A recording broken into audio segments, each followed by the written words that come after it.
Late one night, university security guard Jill covertly enters a lab where the cameras have been disabled by a colleague. She then proceeds to take unneeded medicine from the expired medication bin.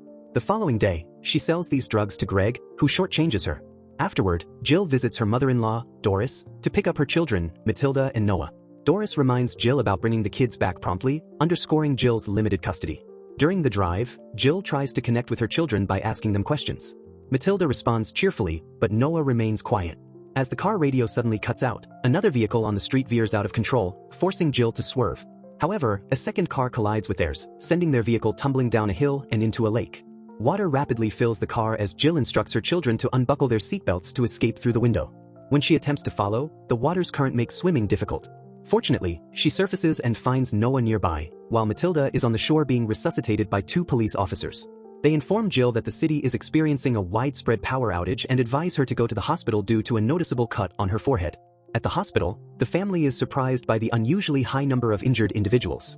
Some men discuss the incident, speculating it was a terrorist attack, as a typical power outage wouldn't affect vehicles. Due to Jill's minor injuries, doctors prioritize more critical victims, so she tends to her own wound. A woman begins shouting about a miracle, prompting Jill to rush to her room, where she discovers that all coma patients have awakened. Afterward, they return to Doris's home, who explains that phones are also out of service and shops aren't accepting credit cards. Unfortunately, all of Jill's cash is now submerged in the lake. Given the circumstances, Doris allows Jill to stay the night. That evening, Jill, unable to sleep, goes to the living room to look at photos of her children and late husband. Doris joins her, also struggling with insomnia, and they discuss sleep aids. Jill avoids them as a recovering addict, and Doris mentions they don't help her anyway. After checking on a sleeping Matilda, Jill finds Noah awake as well. They observe what they initially think are shooting stars, only to realize they're satellites. On her way to work, Jill observes that no one in town can sleep, so people are trying to occupy themselves by gathering in the streets. She encounters Greg, who offers double the price for more medicine. Everyone is seeking something to cope with the insomnia, and he's desperate to sell, so Jill says she'll see what she can get later. Upon reaching the university, she finds it deserted. In the morning after her shift ends, Jill enters the lab to retrieve expired medicine and is suddenly surrounded by armed soldiers. Jill identifies herself as a former corporal to get them to stand down. Dr. Murphy then enters, disappointed to see Jill stealing medicine, refusing to hear her excuses. Murphy's team and the soldiers explain they're establishing a research hub because no one has been able to sleep since yesterday's power outage. Murphy invites Jill to join them, but Jill declines the offer. Before leaving, Murphy gives Brian the hub's address and asks him to bring Jill's family. Brian tells Jill she should have accepted the offer, explaining how the lack of sleep will impact everyone. Soon, they'll experience hallucinations, motor failure, and eventually, their hearts will stop. Only one woman has managed to fall asleep so far, and she's been taken to the hub for study. Jill points out that Matilda was asleep when she left, and Brian wonders if she might be dead. A worried Jill rushes back to Doris's house but only finds Noah, who tells her Doris took Matilda to church.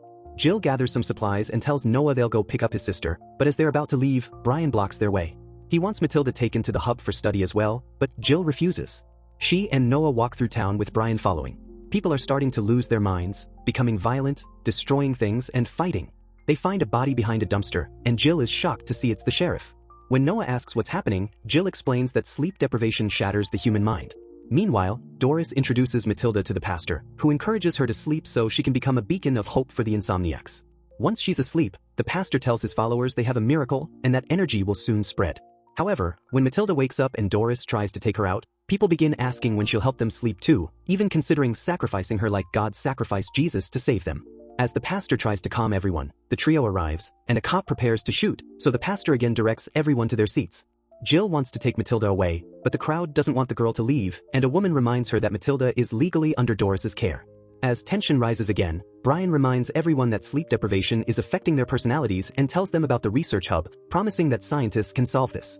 The pastor refuses to let Matilda go to a lab, fearing she'll become a test subject, and Brian threatens to return with the army, leading the cop to shoot him. As people panic, Doris takes Matilda through the back door, and the crowd follows. They search the other rooms in the church, and Doris pretends Matilda has disappeared. After telling Noah to meet her in the forest, Jill finds her daughter hiding upstairs. They must carefully sneak around because the cop is threatening to shoot the pastor if he doesn't hand over the girl. In the chapel, Noah is still in shock over Brian's body. He checks Brian's pocket and finds the hub's address. Suddenly, he hears gunshots and screaming, so he runs to the forest to reunite with his family. They run as fast as they can until they manage to hide in a parking lot. Noah suggests they take Matilda to the hub for a cure, and Jill refuses again. However, she changes her mind when Noah points out that if everyone else dies, Matilda will be alone in the world. They'll need a car for safe travel, so Jill goes to Greg's garage, only to find him bleeding on the ground. He's been shot by 2 robbers, who hear Jill make a noise. Jill quickly hides, and the men assume Greg made the noise, so one of them repeatedly stomps on his head to finish him off. While Jill carefully sneaks around and grabs a screwdriver for defense, the men steal a car and finally leave. Jill looks at all the keys on the table and chooses a car too. She picks up her kids and they drive off. During the trip, Matilda falls asleep. In the evening, they find the robbers dead on the road and the stolen car crashed. Jill notices they stole the sheriff's badge and gun, which means they killed him. She takes both items and returns to her car. Later, when they stop for a break, Jill tells Noah that Murphy's people shot the robbers. Murphy works as a psychiatrist in the army, and during the war, she used unethical methods to torture and kill people, including sleep deprivation. It was Murphy who helped Jill get a job after she was discharged for her addiction. Noah understands his mother's concerns but still wants to take Matilda to the hub. The next day, they encounter a group of naked people blocking the road. They move aside to let the car pass and stare at Matilda in the back seat. Moments later, they reach an empty town and stop at the library to find a map. Jill is clearly on the verge of a nervous breakdown and tells a crying Matilda that she needs to learn how to survive in this new world, so she teaches her to shoot a gun. Matilda refuses, and Jill ends up shooting some books to release her frustration. After sending Matilda to the car, Noah and Jill look at a map to find the hub. At that moment, a group of inmates escape from prison and begin wandering around town. Jill sees them through the window and runs outside, but someone has already taken her car with Matilda sleeping in the back seat. Then, a group of men try to take Noah, so Jill fires a shot into the ground to keep them back. Unfortunately, that was the last bullet, and the duo prepares to run. However, their car returns, and Dodge tells them to get in. As they leave town, Jill keeps the gun pointed at Dodge and tries to interrogate him. They get distracted and almost crash, but Noah warns them just in time. Dodge abruptly stops the car and seizes the opportunity to take the gun from Jill, who tells him there are no bullets. Then Dodge takes the keys and goes to investigate a burned-down farm. He finds some new clothes and changes into them while Noah tells him they're trying to find a cure. Meanwhile, Jill teaches Matilda how to siphon gas from other vehicles. When Dodge returns, he gives Jill the gun back and agrees to take them to the hub because he wants a cure too. In the evening, Jill puts Matilda at the wheel to teach her how to drive. However, they have to stop when they find the road blocked by a pyramid of trash with a man sitting on it. Near the trees, a group of savages has captured people and hung them upside down to drain their blood.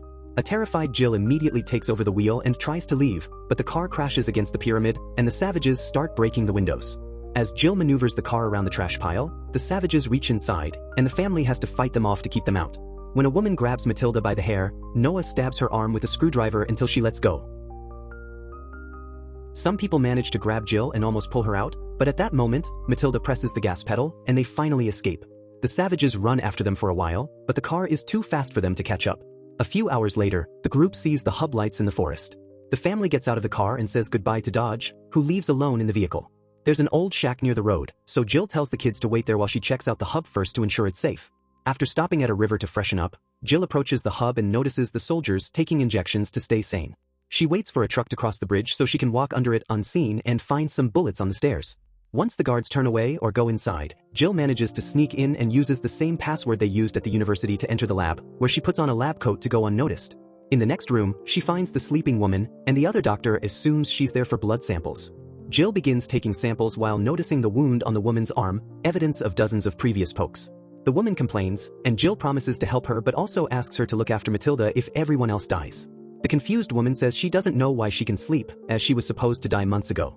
At that moment, Murphy finds Jill and asks about Brian and her family, so Jill pretends she didn't see Brian again after leaving the university. Murphy explains they don't have a cure yet, but she's developed a cocktail that aids mental sharpness, which is the injection the soldiers had. However, this cocktail has been causing some neurological damage. With a hug, Murphy tells Jill she's happy she came to help, but it also sounds like she's losing hope. Afterward, Jill leaves the building and sits on the stairs to cry, believing humanity is doomed. Suddenly, she sees flares in the sky, and Dodge appears in the car with Matilda and Noah. Jill tries running to them, but a soldier immediately captures her. All the guards are ready to shoot until Matilda tells them she can sleep. In the morning, Doctors Murphy and Katz tell Matilda that she'll help people with these experiments. Matilda discovers a monkey whose head has been cut open yet is still alive. She holds the monkey's hand while Katz tries to put it to sleep with anesthesia, but nothing happens. They want to compare Matilda's brain activity to the monkey's, so they try the anesthesia on her, and she instantly falls asleep. Then Murphy checks on Jill, who is locked up and starting to feel dizzy from insomnia. Murphy tells her that the sleep deprivation was likely caused by a solar flare that affected their brain's magnetic wiring. Jill begs for her daughter's freedom, but Murphy says humanity's survival depends on the girl. Meanwhile, the soldiers learn that Dodge is an electrician and give him a cocktail injection. In the lab, Matilda notices that the sleeping woman has stopped breathing. Katz uses a defibrillator to no avail, and the woman dies. Murphy then tells him to bring Noah to compare his brain activity to Matilda's. Back to Jill, she's starting to hallucinate. Noah appears in front of her and accuses her of relying on other people to raise her kids before he starts choking her. He also pulls out a knife, but at that moment, a soldier enters the room and takes the real Noah away, ending the illusion. Jill's pleading for her son's life is ignored. Outside, a guard mistakes a pine cone for a grenade and opens fire randomly. The sound of gunshots causes other soldiers to lose their minds and start shooting scientists and fellow armed men. A woman sees Jill and thinks she's an ex, so she shoots at her before collapsing. Thankfully, the first shot misses Jill and hits a pipe instead. Because of this, Jill can break the pipe and free herself. The soldier carrying Noah also loses his mind and almost kills him. However, Dodge stops him just in time. When the man realizes what he almost did, he goes crazy again and tackles Dodge to kill him, so Noah starts crawling away. Jill sneaks around, avoiding the chaos, and is blocked by a soldier at the door. However, he's shot down by a coworker. In the lab, Katz is giving Murphy a cocktail shot while remarking they're sacrificing a child for no reason. When Jill comes in, Murphy tells her she can't let her take the girl and threatens her with a scalpel. Suddenly, Murphy starts feeling sick, and in just a few seconds, she falls dead. It turns out Katz intentionally left an air bubble in the needle to kill her. Jill frees Matilda, and they run to look for Noah, but they have to hide when more soldiers appear, shooting at each other. Eventually, they find Noah, who is touching some wires while hallucinating that it's a fish. Suddenly, he gets electrocuted, and Matilda rushes to get the defibrillator while dodging dead soldiers on the ground. When she and Jill use the paddles on Noah, they end up getting shocked too and pass out. In the morning, Matilda wakes up to find her mother clinging to Noah's body. She cries as she shakes him, and eventually, he opens his eyes, meaning he's been asleep. A guard then appears behind them with a gun, but after some hesitation, he lets them leave. Afterward, the family gets ready to leave in a military car. Noah tells Jill that she was right about not wanting to come here and admits that she cares for her kids. Meanwhile, Matilda stares at the defibrillator and realizes something. Noah's heart had stopped, which means he died, and he came back thanks to the shock. Then he was able to sleep again. She thinks she died in the lake, and the cops brought her back to life, and she was also able to sleep. Matilda concludes that to get rid of the insomnia, their lives must be reset. Since Jill is barely functional anymore, the kids take her to the lake and push her down into the water until she dies. Then they give her CPR and bring her back to life.